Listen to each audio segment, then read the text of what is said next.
been the tendency to just raise followers or have the people that come into our organizations, especially churches and organizations, where we leave them to just as spectators, to always look up to maybe the leader as the superstar to do everything instead of them being trained to do what the leader does. But when you look at from the scriptures, Jesus said we should go and make disciples. In other words, go and train and raise leaders. There's a scripture in Titus 1:5, which is one of our main callings in life, in ministry. It says, set in order the things that are out of order and raise leaders in every city. So we are called not to raise followers, but to raise leaders. And not just to raise leaders, but to raise leaders of leaders. We're supposed to train people, teach them the things we know, train them, teach them one thing. Teaching is one thing, training them to do what we do, and enable them and empower them to be able to do exactly what we do, and actually do even more than we have done. For instance, Jesus saying, greater works than these shall ye do, because I go to the Father. He spent 3.5 years pouring into them, told them to wait for and until the Holy Ghost comes down upon them before they step out.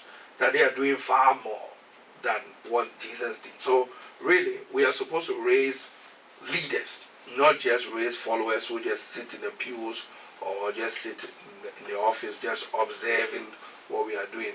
I tell people, whenever you go to work, try and learn what your boss knows, so that when your boss is transferred, you can take his place and do what is done. And always be asking your boss questions about how he's able to do the things that he does. Always ask your boss the things that he knows and learn it as well, so you are able to do what your boss knows when he's not around, or when he's transferred, you can take that boss's position. So we're actually supposed to be raising leaders, not just followers to be just waiting for prophecy or be waiting for us to do. We need to, instead of just praying for them as pastors or ministers, we're supposed to train them how to pray. We're supposed to teach them how to study. We're supposed to teach them how to preach. We're supposed to teach them how to witness.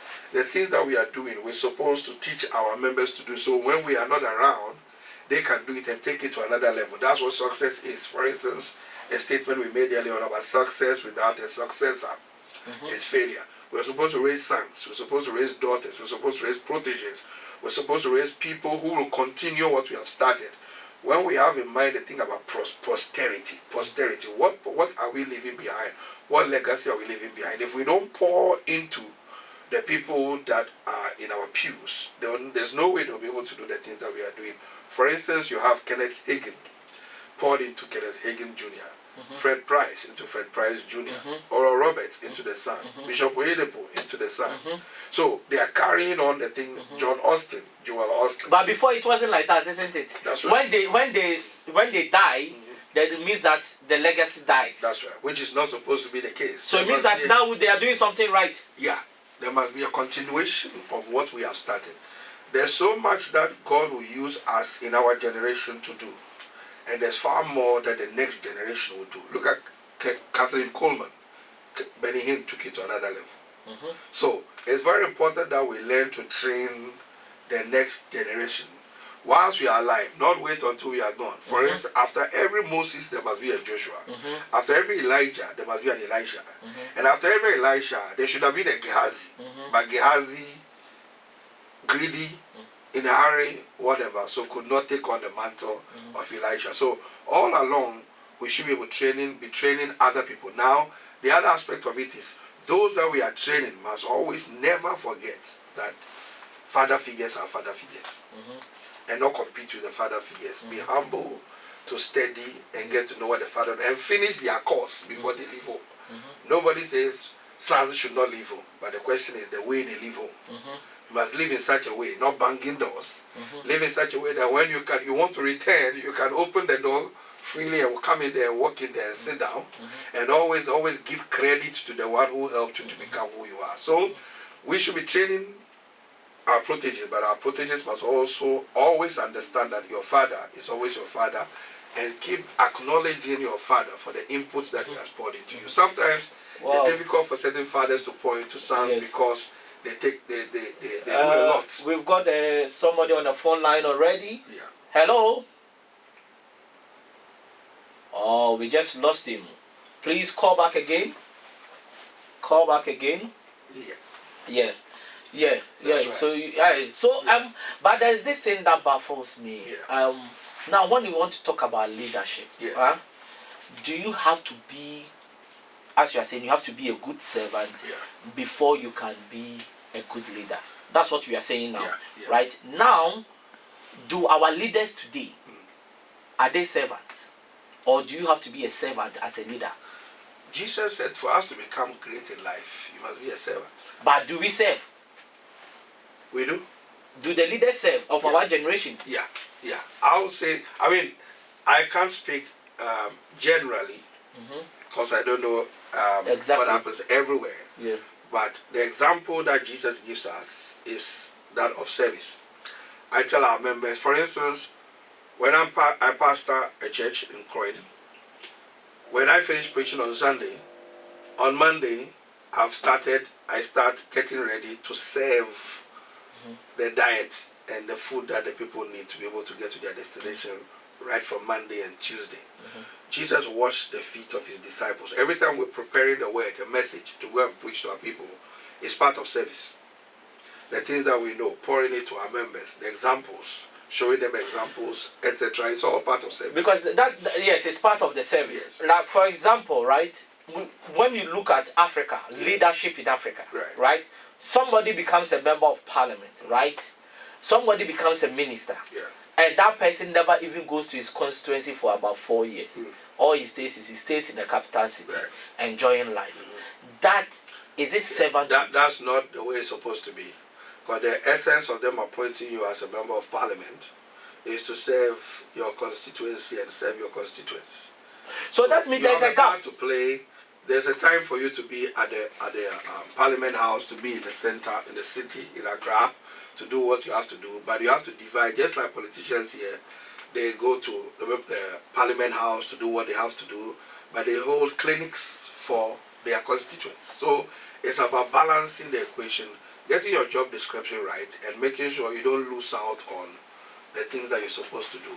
You have to be in Parliament House in Westminster, but you also have to spend time in your constituency, holding the clinics and being able to, or surgeries is actually what they call it. So now let's look at it this way. Yes. If I want to see the Croydon MP, that's right, all I do is to book an appointment. That's right. And on that day, the MP will be sitting there waiting for Absolutely. me. That's right?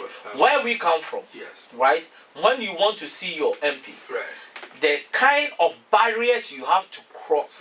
Okay. You see, this is the kind of leadership I'm talking about. Right. You see? Yeah. Is that because I believe the leaders should even be more servant than even the followers. Right. Because when you are more of a servant, then you are inculcating that spirit of servanthood in the followers. Absolutely. But you as a leader is sitting on the top, and the followers are not even getting examples to bridge that gap. Yeah. Sometimes there's that lack of understanding about what, say, occupying a position does not make you a leader. Serving the people is what makes you a leader. See, service to people is what makes you a leader. Serving people is what makes you a leader. Commitment to serving the people is what makes you a great leader. So leadership is about service. Like we said from the beginning, it's about influence, it's about service. We are there to serve the people. We are there to train, we are there to pour into them. That's what it's supposed to be. So it's not like, the example that you are giving, that's not the way it's supposed to be.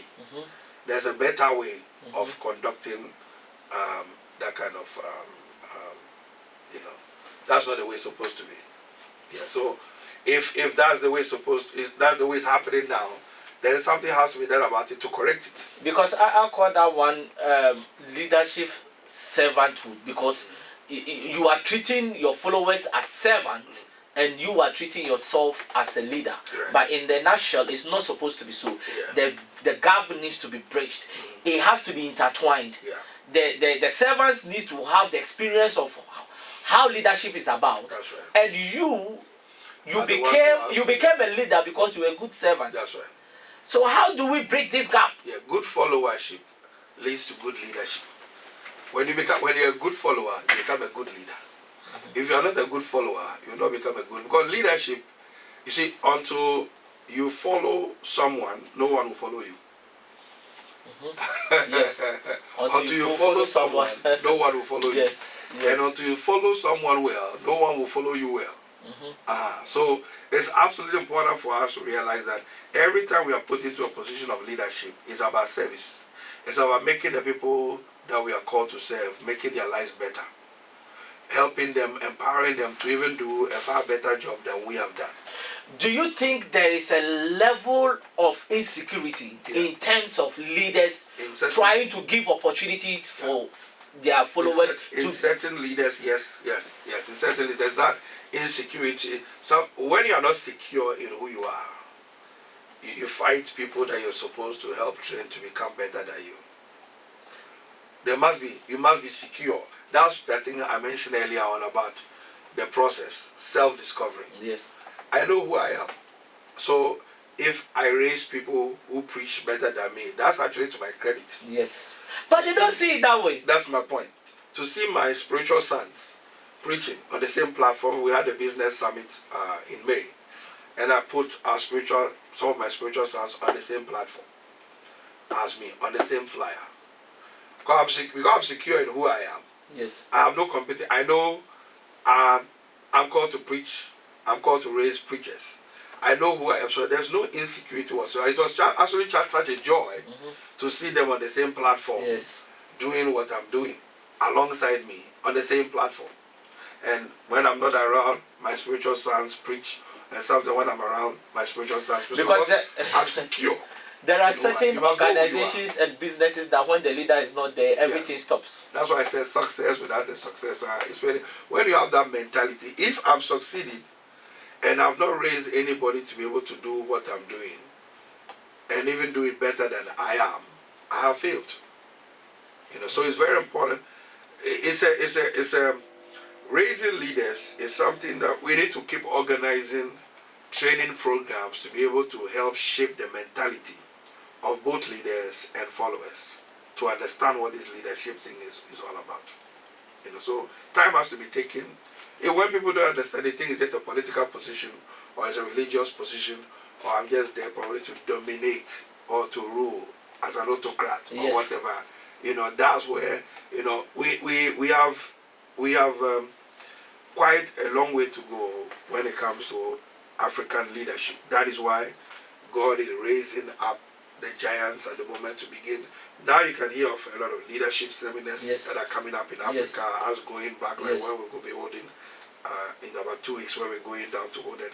Because it's a concept that we need to start renewing people's mind.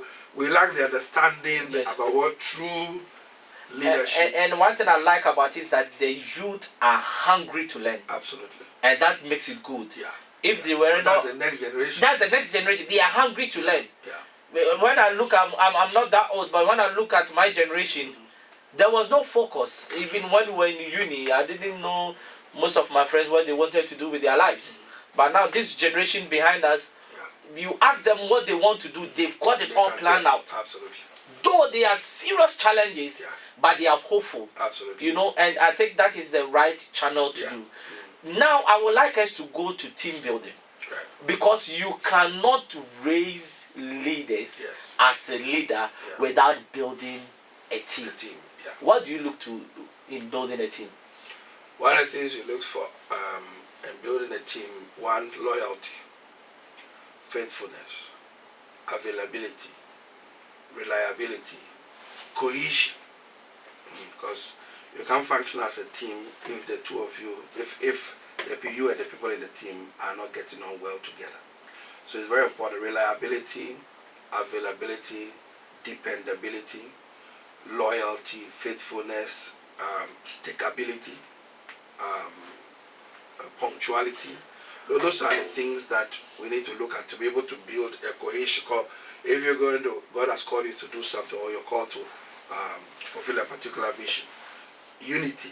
The people in the team must be united with you, see where you are going. How do you start that unity? Well, you have to train them. Because what you are saying now is on the surface. Yeah. Now you start building the team. I think most of these things will evolve over time. That's right. And when it evolves over time, sometimes how you handle it is very critical to the success of the vision. Absolutely. Absolutely. So how do you manage it? Yeah. I think you have to set up, you need to arrange. What we do is try and arrange to meet, because the more you spend time with somebody, the more you get to know the person.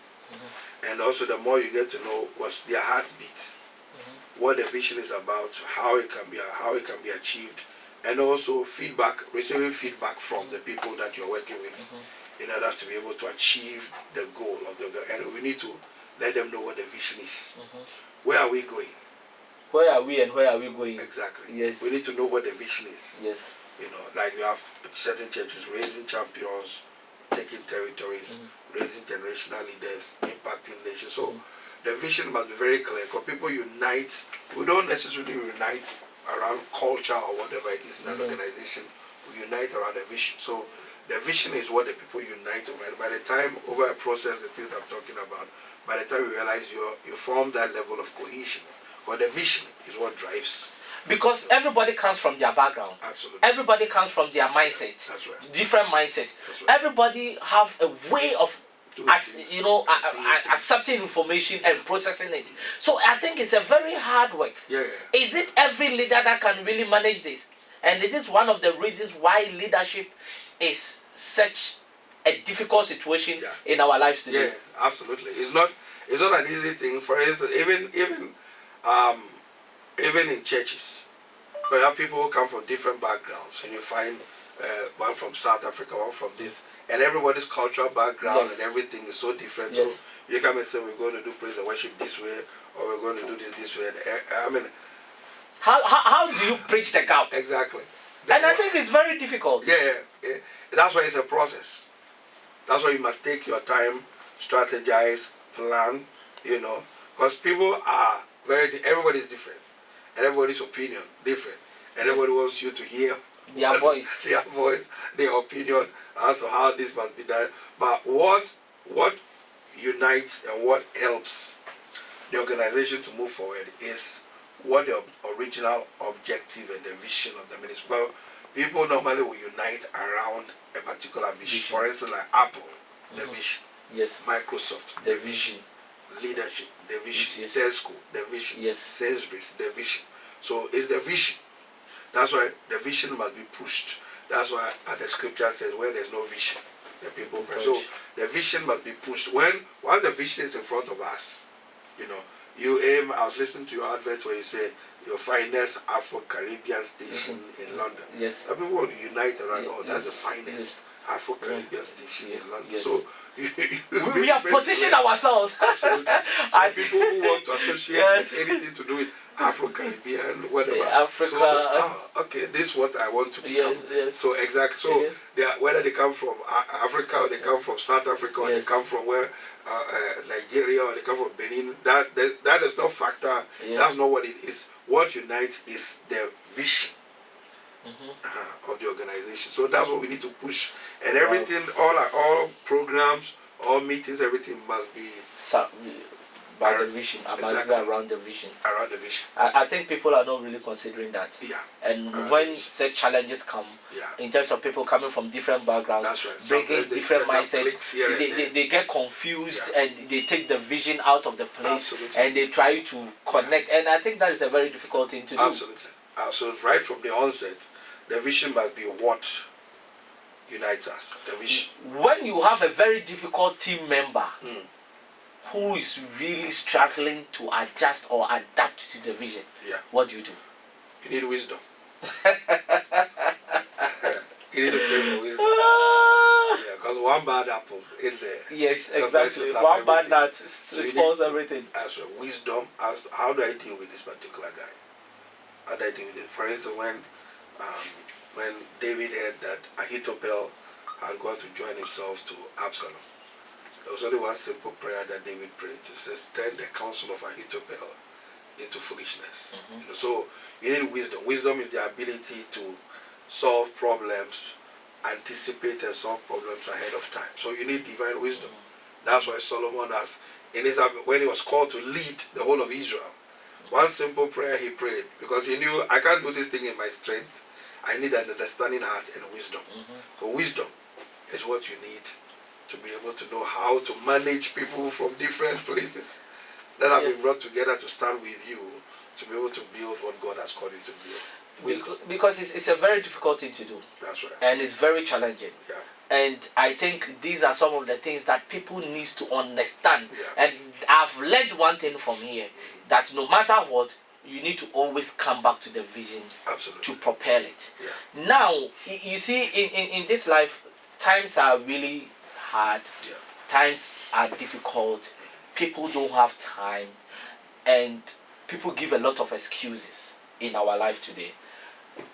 Now, for people to really surround around the vision must be strong and compelling.